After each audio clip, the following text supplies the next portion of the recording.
Pour ceux qui nous voient à la télévision. Ouais, je vais décrire pour les autres. C'est pas très compliqué. Ce monsieur est le président du parti Svoboda Liberté, qui a donc le tiers des sièges du gouvernement ukrainien. On le voit faire un très joli salut nazi.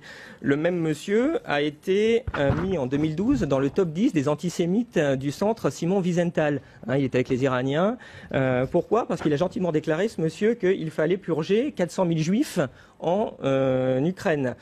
Il fallait s'attaquer à la mafia juive moscovite. En 2005, il fait une lettre ouverte où il dit qu'il faut stopper les activités criminelles de la juiverie organisée. En 2012, le quart des députés israéliens, 25% de la Knesset, écrit à Martin Schulz au niveau du Parlement européen en disant il ne faut pas s'associer avec ce parti-là qui est un parti néo-nazi.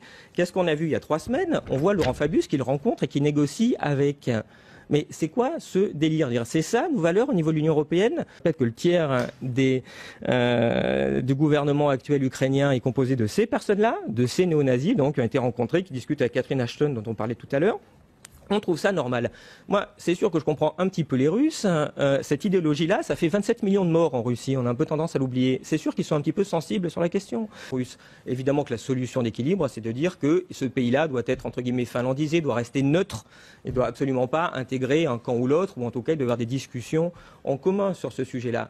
Est-ce qu'on fait ça ? Pas du tout. Qu'a dit Catherine Ashton ? Qu'on allait dardard signer avec ce gouvernement totalement illégitime un accord d'association avec l'Union européenne sans demander aux Ukrainiens ce qu'ils en pensent. Mais on est en plein délire. Est-ce qu'ils ont décidé de fêter le centenaire de 1914 en nous foutant de nouveau le feu en Europe ? Parce qu'en Ukraine, il y a ce qu'il faut pour faire une nouvelle Yougoslavie quand même.